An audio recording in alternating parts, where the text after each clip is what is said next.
Welcome to the Neijiaquan podcast. This is Isaac. This is a bi-weekly podcast where my friend Jess O'Brien and I discuss internal martial arts, qigong, and meditation. This week we start season 2. This season is going to be about some of the teachers of Liu Hung Chieh who we covered in the first season. We're going to start with his main direct teacher in Baguazhang, who was Liu Zhen Lin.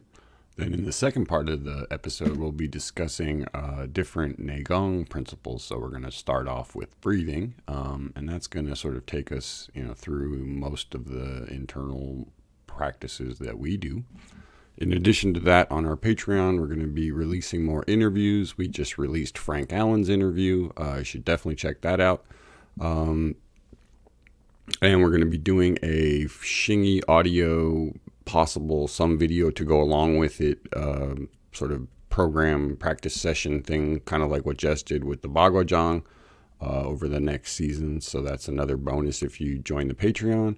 A quick thank you to all the Patreon subscribers that have joined over the first season, and to everyone else, thanks for listening. Jess and I have really enjoyed doing this so far, and hope to keep doing it for some time to come. So again, thanks for listening and enjoy the episode. Welcome to the Neijiaquan podcast, season 2. Welcome back, everybody. Glad to be here to start the next season of the Neijiaquan podcast. Isaac and I have been busy coming up with some new ideas and pretty exciting plans that we're really stoked to share with you today about how season 2 is going to go. How's it going, Isaac? How you doing today? It's going well. It's going well, Jess. Nice to see you. Good to see you too. It's been a while. Season 1 was a lot of fun. I think covering opening the energy gates in detail was a blast for me because I love that set and I love just all the nuances of it and the history as well. But I think here in season 2, we want to broaden things out a little bit and take a focus off a single set like that and open our view and discussion of martial arts, Chinese martial arts. And so where are we going to go with this? Well, one of the things that came up was that there are a lot of names that we mentioned during the first season of a lot of teachers. Historical figures, yeah. Right. So this season is going to be about exploring some of those historical figures, as well as going into some of the naegong principles that we mentioned beyond just the energy gate stuff. Last season, we spent a lot of time, especially at the end, talking about this great martial arts teacher, Liu Hung Chieh, who, he's this master who's made it through all these turbulent times and made it into the modern era to sort of pass on his lineage of martial arts and qigong and meditation that he was into. And the next part of the journey is to look beyond Master Liu Hung Chieh to his teachers, the generation before him. And since he was born at the turn of the century, we're talking about teachers that were born in the mid to late 1800s. And that's sort of the time period we're going to look at and dig up everything we can find in English about these martial arts teachers that were the lineage that flowed into Liu Hung Chieh and then made its way over here to the Western world. Right. So this is more of a journey just to find out as much as we can rather than come out here and pretend like we know everything about these guys already. Exactly. There's some amazing stories and events and really interesting characters involved here. So I think season 2 is going to be a lot of fun. So we're going to start with Master Liu Zhen Lin. Now, Master Liu Zhen Lin, we've mentioned a couple times in season 1. He's a martial arts teacher and practitioner in Beijing who was a mentor and teacher to Liu Hung Chieh, the lineage that we participate in here. Liu Zhen Lin is an older teacher of the generation previous, so he's closer to the founders and originators of these arts. And he's part of this old-fashioned martial arts world of the Qing dynasty, basically, of the 1880s, 1890s, 1900s. Now let's hear a little bit about this master, Liu Zhen Lin. Drawing from the book Whirling Circles by Frank Allen, we get a little portrait painted of Liu Zhen Lin. It says here that Liu Zhen Lin was teaching in the school of Cheng Yulong, the standard bearer of this Cheng-style bagua. Also associated with the school was another famous master, Liu Zenlin, we'll get into some other time. Liu Zhen was a famous fighter and bodyguard who first studied Bagua under Yin Fu's student Liu Hung Chieh. So that's another famous teacher that he was. Liu Hung Chieh, that's the Iron Arms Lee. So the young Liu Zenlin learned all of his basic Bagua from these two masters, but his teachers brought him to bow before and become a disciple of a higher up teacher, so that his lineage was linked to a higher one because he was such a proficient practitioner. So in this way, Liu Zenlin received entry into the third generation of Bagua masters. So he's early on in the higher up in the chart of masters and the lineage that goes with that. Well, we should explain what that means, though. I mean, essentially what that means is that he was good enough that his teachers took him to, a guy even higher than them, which then put him essentially on the same level as his teachers, which is quite I think a rare activity. That's an honor, right? To be lifted up by your teachers to be equals to them. Yeah. In this Chinese martial arts world, that's a pretty rare event. Usually your lineage is very firmly defended, and jealously guarded. Now, another piece of information we picked up is, this guy Liu Zenlin is teaching inside this overall school of the Cheng Tinghua lineage. He's one of the guys there, Liu Zhen Lin, and it describes here that this school is located in the field outside the Suiwen Gate on Shimo Street in Beijing. Famous practitioners from both Yin style and Cheng style Bagua often came in their free time to sit and linger. And this little quote we found off a site on the internet, it connects to a lot of what BK Francis is saying in Power of Internal Martial Arts, how this Bagua school was a gathering place for all, or not all, but all the representatives of all the different branches of Bagua felt free to come and hang out and practice. And as it says here, they in their free time to sit and linger. So I just picture a bunch of martial arts people just coming and going and hanging out, talking, comparing techniques, complaining about the other people's, technique isn't as good as yours and their lineage isn't as good or whatever. And just, the usual martial arts banter. It seems like this was a really unique place. Yeah, I think that, this is often sort of referred to as like the golden age of martial arts, right? And I think there were these places where people just sponsored martial artists. Like, you could, usually it was other martial artists, but sometimes it was just, rich patrons who, wanted to support the local martial art community. And they would set up these, associations and people could train there and stuff like that. Not unlike, sports today, right? I mean, you have little like basketball leagues and stuff like that where people just, anybody can join if they want to. So. Exactly. So yeah, there's more about this school that we're going to keep digging and uncovering. As far as I know, this was the main school of Chen Youlong, right? And that the place where Liu Hung Chieh started his Bagua training, and that's where Liu met this other guy, Liu Zhen Lin. That we want to try to give a sense. There's going to be a lot of Leos in this season, people. So we keep running all these different guys using that name. So another thing we dug up about this Master Liu Zhen Lin. So this is off the website of the students of a teacher in Beijing, Zhu Baozhen. And here it says, it lists his birth date as 1885, and he lives till 1967. Right around the time of the Cultural Revolution. He's quite elderly and passes away, it looks like, around over 80 years old. Liu Zhen Lin, we have a photograph of him.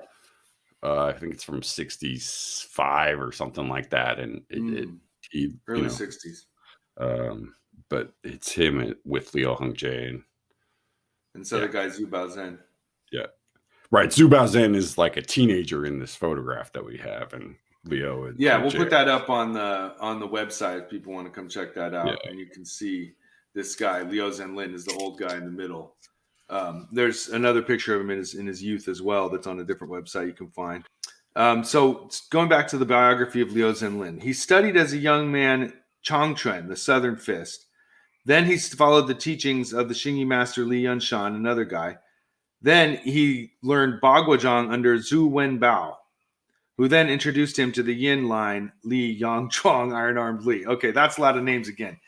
But the point being here, another source here is giving us his training under this mysterious figure, Zhu Wan Bao, as well as learning Yin Fu style. So Liu Zenlin, who we're profiling, he's really this unique combination, not necessarily unique, but he brings in different lines of Bagua that he learns that all flow through him kind of during this time period when the schools weren't so divided and weren't so disparate from one another before World War II. This is a time period. Shoot, this is even really concurrent with World War I. This is before the warlord period kind of breaks everything up. This is where Bagua masters were hanging out and exchanging information in firsthand. So Liu Zenlin is really a representative of a Bagua stream before such a thing as Cheng style and Yin style. There were different styles within the group, but there were, I think it was pretty fluid in terms of going back and forth. Right.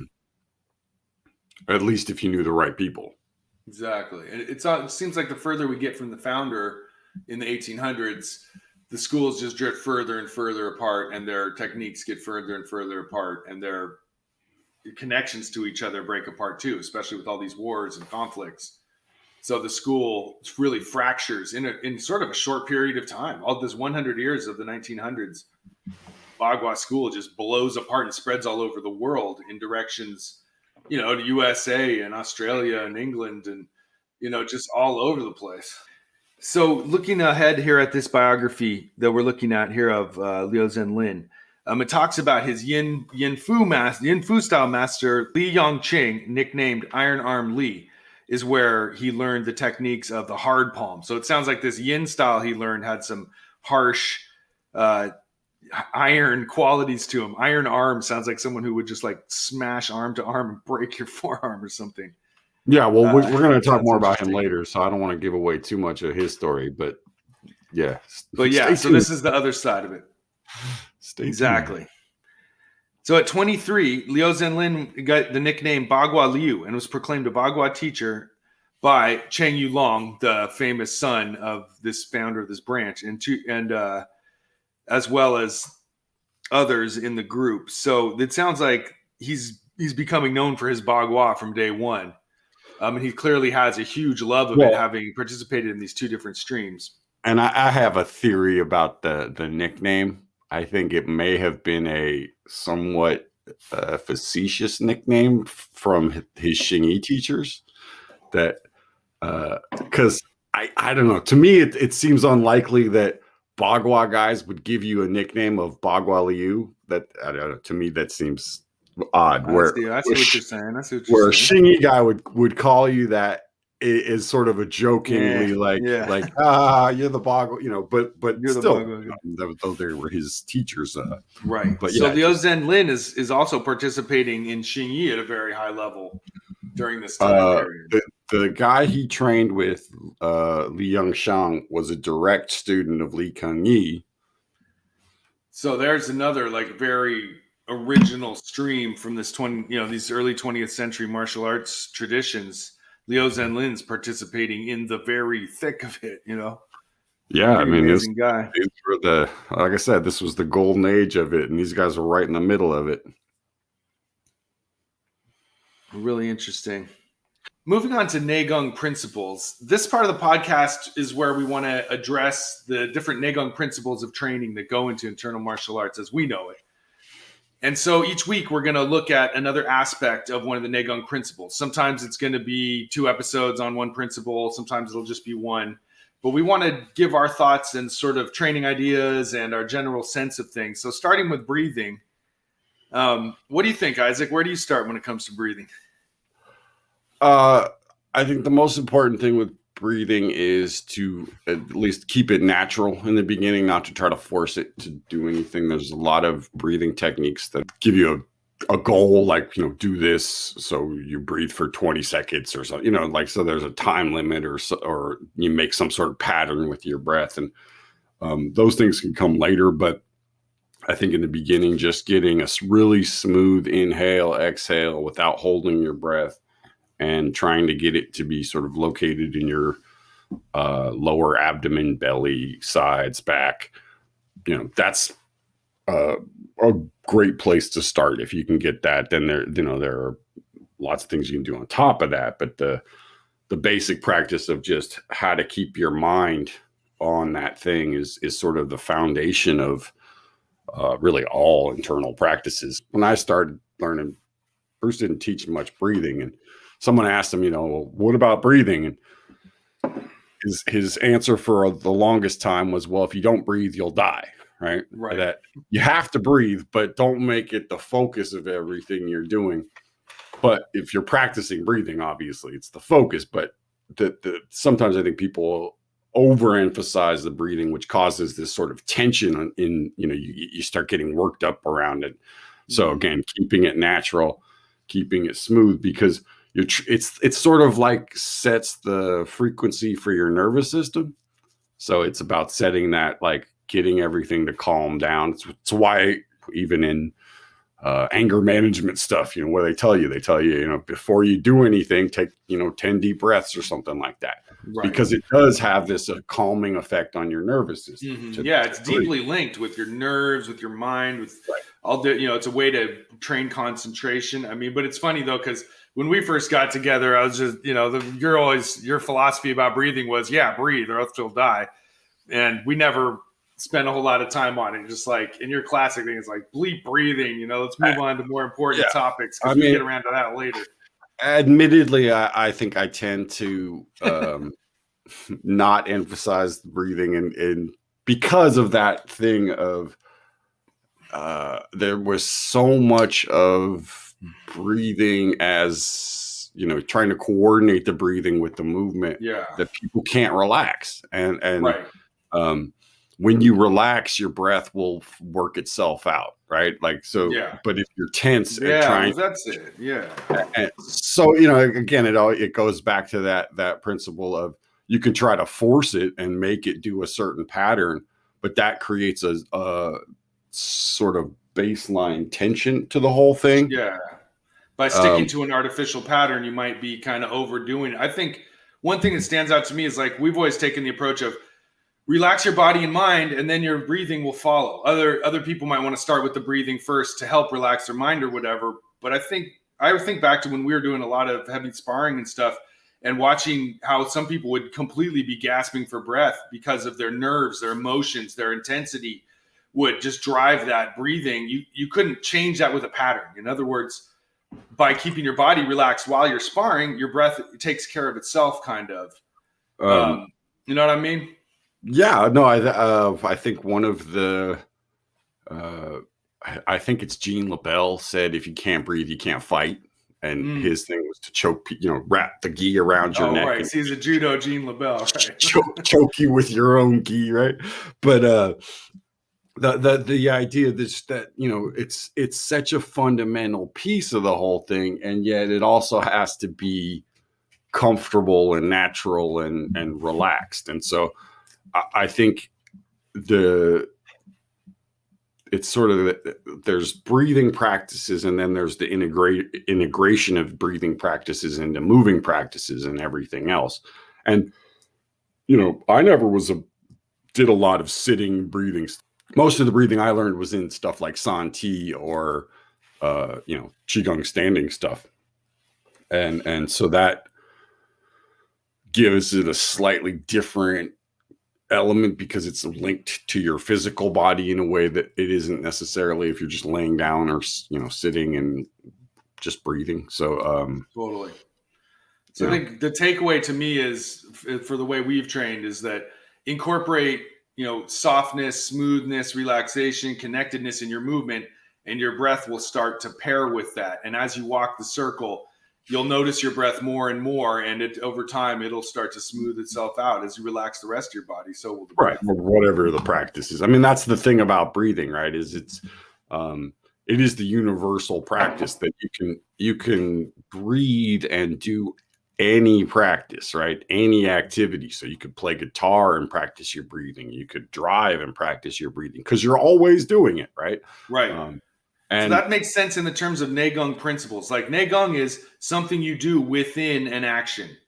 It's if you're going to move your arm, you move it with opening and closing, or with moving energy. In this case, every single action of qigong, martial arts, whatever, you apply awareness of breath to that, and in that sense fulfill the first Neigung principle.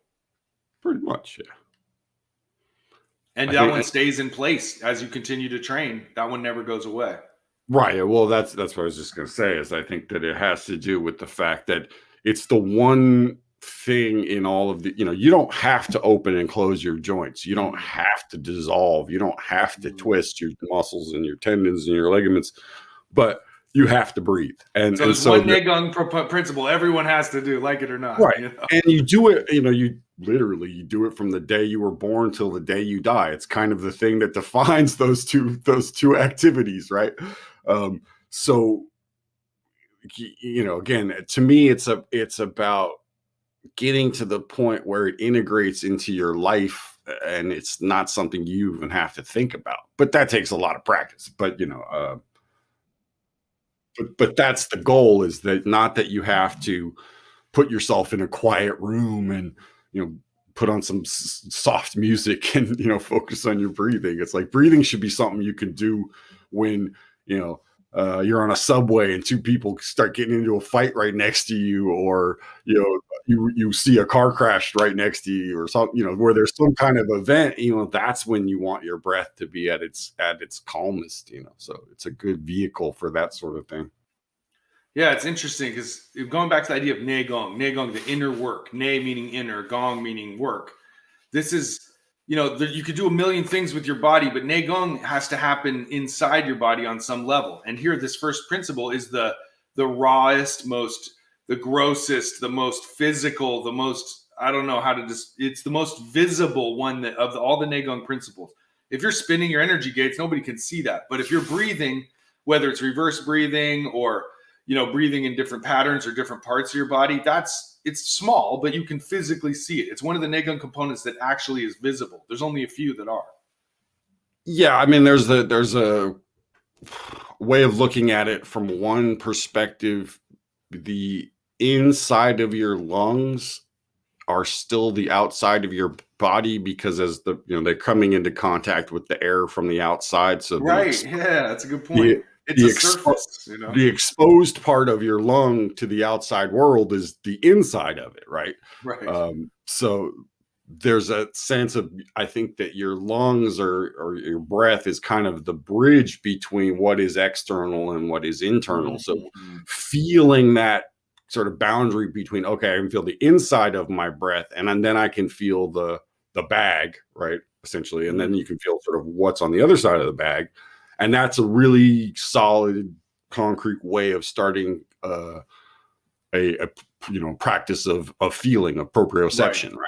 If you want to get in your inner body and you want to get the sense of what's going on inside and working with it, what better place to start than an external surface that's just sort of folded deep inside you? That's pretty weird to think about, actually. Yeah, and this is, I think, where from my perspective, this is not meditation. This is Neigung, right? And that meditation uses breath as a tool, but it does very different things with the mind while you're doing it, where Qigong has this very specific thing about working it with the body and releasing energy inside the body, and physicality, and right. So that's whereas meditation, you're just using the breath as an awareness tool, a way of staying focused, a way of staying present. Whereas in Neigung, you're doing all kinds of stuff with your breath that physically affect your body.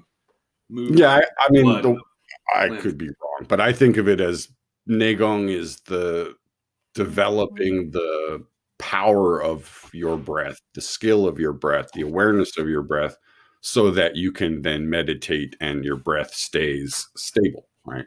So it's the training wheels to get you to the point that you can ride the bike, which is breathing while you meditate, or breathing while you fight, or breathing while you do any activity, right? When you get to that point that it integrates and you can do it without your mind spacing out, or that it's constant, then you don't have to, again, like I said, you don't have to put your conscious intent on it. It's just there, and you can start to do other things. One thing somebody told me years ago, I forget where I ran across it, but it was the idea that external martial arts, you use a lot of conditioning and jump rope and stuff like that to build up your wind. Whereas internal martial arts your breathing training and your relaxation training should enable you to spar without getting winded and tired. And I think that's maybe exaggerated a little bit because everyone needs some cardio, but there's something to that. Having that relaxed ability to continue breathing match after match instead of gassing out and falling down and feeling wiped out. Because what's more intense than a sparring match, So that really tests your relaxation. Lots of things can be more stressful than a sparring match, but that's a good point. In real life, I meant in terms of martial arts, But again, to me, I think that's the thing. You do it in sparring, and you do it in stressful or manufactured stressful situation, so that when you're in real life confronted with either a violent situation or just a stressful situation, you don't lose it, right? You don't lose your naegong, and that's the the real skill of the whole thing.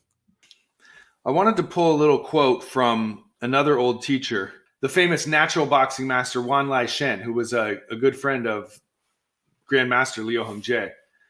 In his book here, on his meditation book, he discusses the regulating the breath. The breath should be natural and unforced. The mind should be aware of it and yet not aware of it, meaning constantly a part of it rather than separate from it. The real idea is not to regulate the breath, but instead let it regulate itself. And yet, if you'd like to describe it as regulating the breath, I will not argue. So basically, he says, call it whatever you want, but the goal is to let it regulate itself somehow. And I think that's profound. Yeah, like I said, the relaxation comes first, and the breath will do its thing. And yeah, I like that. That's a good quote. All right, bro. Well, all right, good talking to you. Nice. Let's do it again soon. All right, bye. Hey, folks, Isaac again here. Thanks for listening. Hope you enjoyed the episode. Check out our Instagram. I'll be putting some pictures up of Liu Zhen Lin and some other folks so you can sort of see who we're talking about here. And we'll also put up a chart of the people we're talking about so you can see the relative connections between them. Okay, thanks for listening and take care.